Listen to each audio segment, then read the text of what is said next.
You can have dinner with me tonight. My place. I'll cook. Say around 7.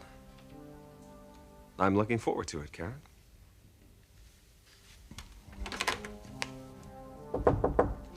Yes. You busy? I will be. Well, me too. I just wanted to congratulate you. Well, you've already done that, Sheila. No, I congratulated Brooke. You deserve your own special accolades, Connor. Gee, thanks, Sheila. Really was ingenious the way you showed me up at the board meeting today. Showed you up?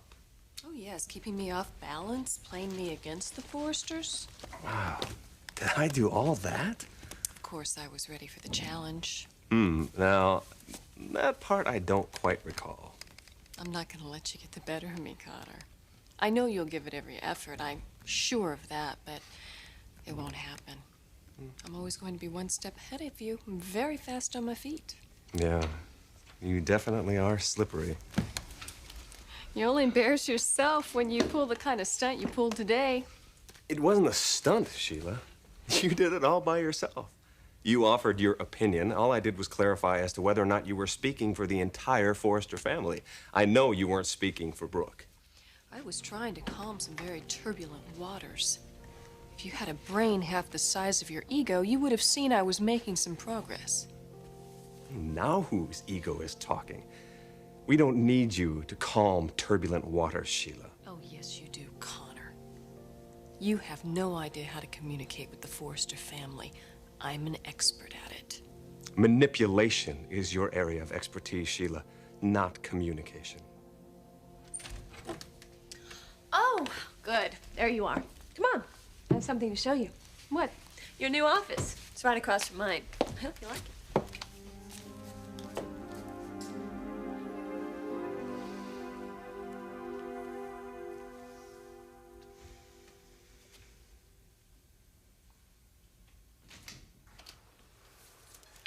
Hi.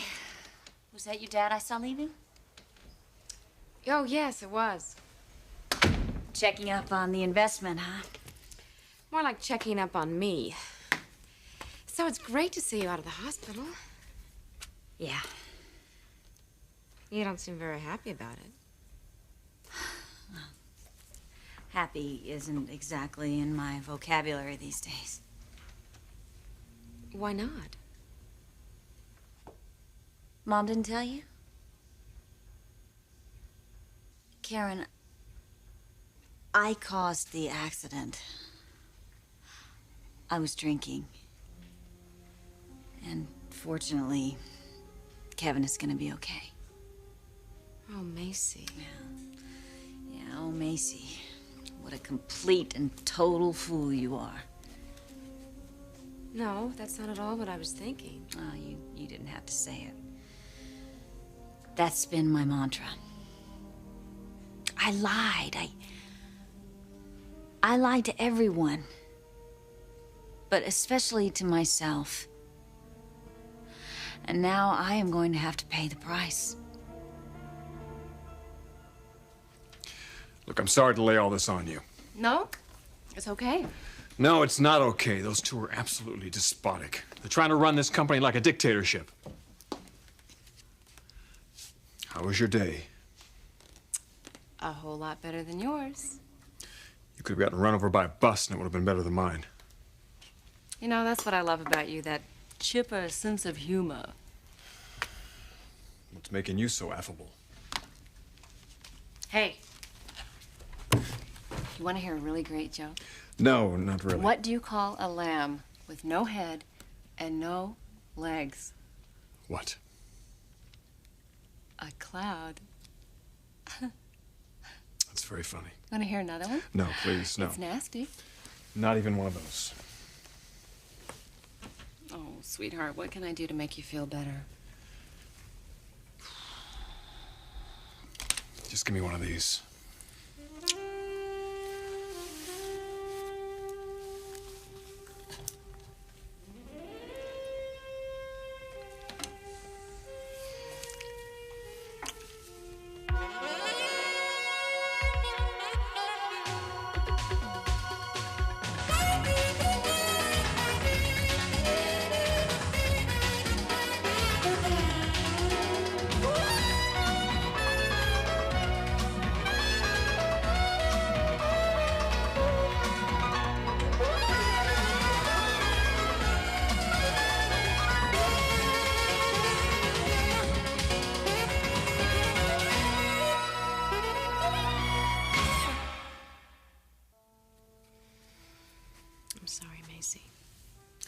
Yeah, so am I. But that doesn't mean much. So what happens now? About the drinking? Oh, I'm going to AA. I've got to stop. It's gonna be one day at a time. Good. That's great. Now give yourself credit for taking action. Credit for what? For practically killing an innocent kid? Drinking and driving is wrong, and I thought I was above it all. I thought I could handle it. Well, you're certainly not alone. Yeah, well, then I'm not the only idiot in the world. That doesn't make me any happier. But at least you're doing something about the problem. True. Look, you were very lucky, Macy. Kevin's gonna be all right. And when you think about it, this accident was the wake-up call that you needed to get in control of your life. You have to try to look at the positives. Unfortunately, Thorne and I are not one of them. What's happening there? Well, he's keeping his distance from me. I don't blame him after what I put him through. I don't know why I was so convinced that I couldn't open up to him. All that hell I was going through, fighting that overpowering urge to drink. He would have helped me. He would have helped me if I'd have just opened my mouth, but I didn't. I'm sorry, I don't want to talk about this. How are things with you and Connor? Oh, I don't know. He called me and asked me out for dinner tonight. And I said that I'd go, but now I don't know if I'm going to show up. You're not? He doesn't want me, Macy. He wants somebody else. And it's just that she's not responding the way he wants her to, and so now he's hanging around my door. I don't think I need that. Do you like him? I think I'm in love with him. Then why would you want to blow him off tonight? Because it just doesn't feel right. Karen, let me give you some advice. Before you make any decisions about this guy, sit down and talk to him. Don't just not show up. That's not going to solve anything. Believe me, communication is everything. Now, if you have that, and you say you do, then use it. Don't be stupid like I was, or you may end up like I am. Alone. Well, are you ready? Here we are. Oh, gosh, should I close my eyes? If you want to. Isn't this exciting, Connor? Just thrilling. And it's right across the hall from your office. Well, of course, Sheila, you're my assistant. Well, let's see it.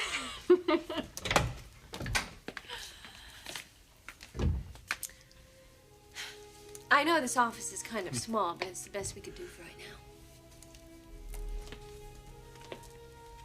What is all this machinery? Well, they call that one there a word processor. It's used for typing. You do know how to type, don't you, Sheila? I'm going to need you to function as my secretary. So here's a fax machine, a copier. Secretary. Shouldn't there be a coffee machine here for her to do morning coffee? Connor. Sheila, I need you nearby. That's why I put you in this office, which is really close to mine. Brooke, I'm just not trained as a secretary. No, you're trained as a nurse. Would you like to go back to the infirmary? This is between me and Brooke. Would you just like to butt out? Well, there is somebody I want to talk to. Now, if I can just squeeze my way out of this pigeonhole.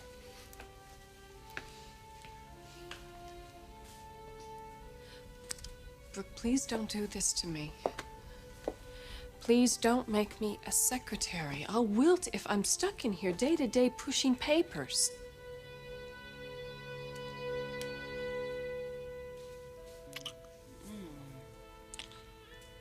Feeling better?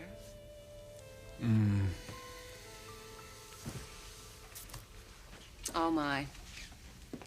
We are in a bad way. You just wouldn't believe what happened at that meeting. So tell me. No, I don't want to get myself going here again. I'm just... Reg, what are you going to do about this? I don't know. Just keep me the hell away from Connor Davis, or I'm gonna tramp on that guy, I swear. I know. Why don't we go grab a bite and have a nice, quiet time? Yeah, maybe that's a good idea. Why don't you get that and I'll get my things together? All right.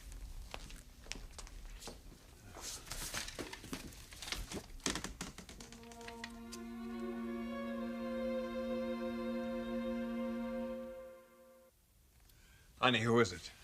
It's Connor, and he was just leaving, weren't you? Actually, I need to see the sketches for the spring collection. Oh, do you? Mm-hmm. They're normally in the vault, but... Now they're in my office. Why don't you come in? Good idea. Reg, we really do have to leave. Oh, don't worry, this won't take long. Well, Slick, that was quite a meeting. You liked it, did you? Don't get cute. You know, if you look at what really happened, Ridge... I looked at what happened, and you're trying to take over this operation. I'm trying to help Brooke run it like a business. It is run like a business. It's run like a family picnic. We get it done. Well, it's just no small wonder. All right, now that is enough. You guys shouldn't even be in the same room. Connor, I have to ask you to leave. Now.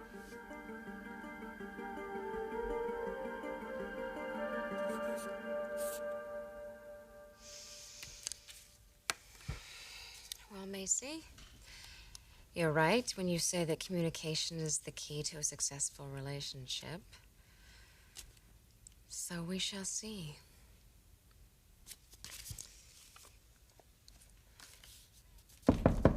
Come in. Fast line delivery, ma'am. You called for a pickup? Oh, great. Here's the envelope right here. Let's see. This is to go to a Mr. Connor Davis. At Forrester Creations. Right. I'll get it right over there. Thanks.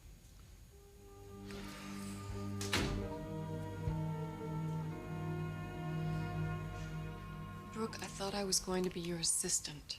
You are my assistant. I have a lot of information that I need to get out. I have faxes and memos and letters.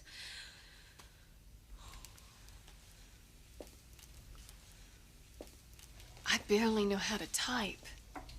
So what are you saying, Sheila? You don't want the job? It's just I think I'd be much more efficient as your liaison. I am sure you will have the opportunity. When? In between typing and filing and making pots of coffee? I need you in here. Can I ask you a question? Of course. How much did Connor have to do with this?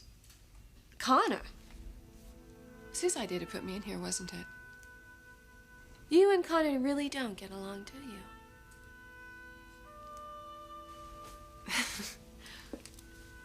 Brooke, I have nothing against Connor. I just don't think he has your best interests at heart. He's a maverick. He takes up causes and he milks them for everything that he can, and that's what I think he's doing to you. Well, I just thank God you turned down his marriage proposal. How do you know about that? Who told you that he asked me to marry him?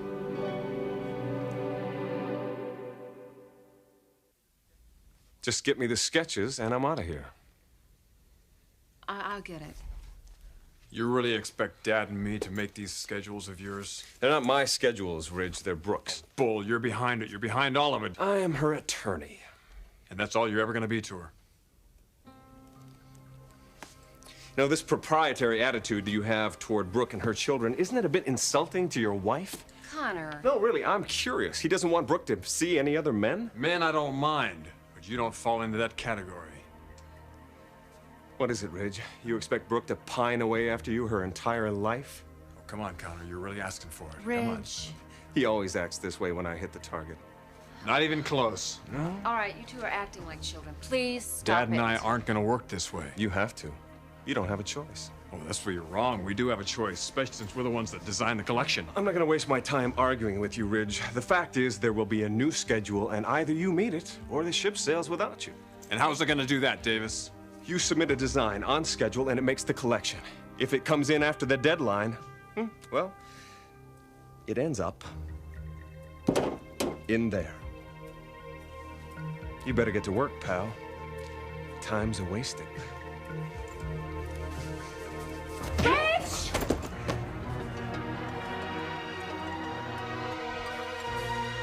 Come on, walk walk you to your car.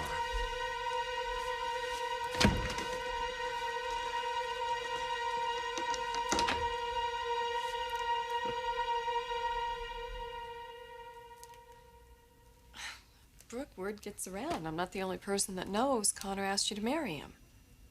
Well, I wouldn't make anything out of it, Sheila. No, I'm not. I'm just glad you were smart enough to see through him. Let me set you straight. No, I am not ready to marry Connor. I'm not ready to marry anybody. But make no mistake, Connor and I are very close. Are you sure you are? He's done a lot for you. It's not just what he's done for me.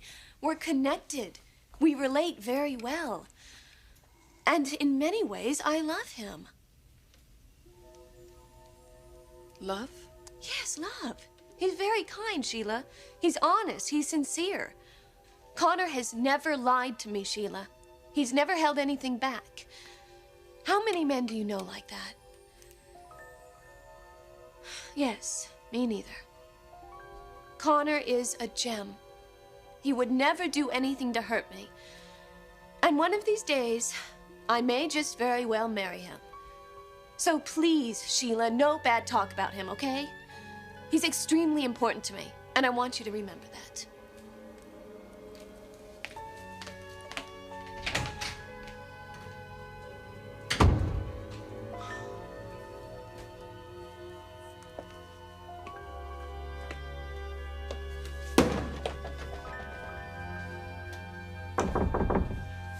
Yes? Excuse me. I'm looking for Mr. Connor Davis. Oh, well, it's pretty obvious he's not in here. No, but you know where he is? Why? I have a delivery for him. Is it business? I guess it came from Spectra Fashions. Spectra. Let me see.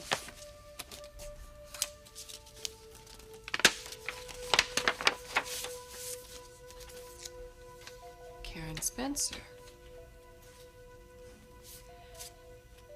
I'll see that Mr. Davis gets this. Terrific. Just sign right here. Okay.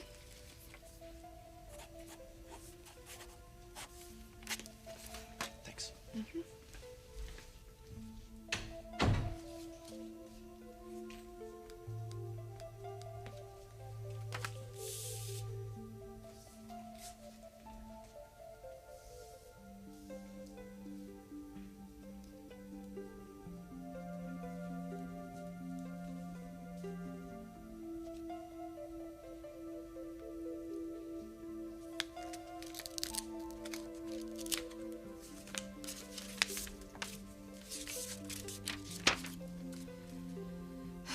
Dear Connor, about your dinner invitation, you must know how much it would mean to me to spend time with you. You also must know how much it would hurt me if things were to get out of hand the way they did at Brooke's that night. Out of hand at Brooke's. And the way they did at my apartment on another occasion. What I'm trying to say is that I'm vulnerable, Connor. When you held me that night at Brooke's, I so easily could have made love right there. And you felt the same, I'm certain of that. But please, let's be straight with one another. When we meet tonight, we're meeting as friends. No hidden agenda, no possibility of romance. I want you, Connor. Just as I wanted you those few other times we were together. But I don't want you just for the evening. I'll settle for friendship rather than that. Love, Karen.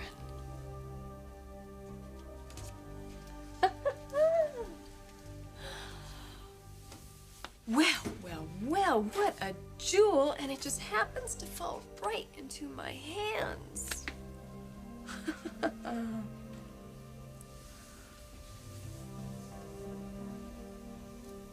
You trust Connor, do you, Brooke? Let's see how much you trust him after you see this.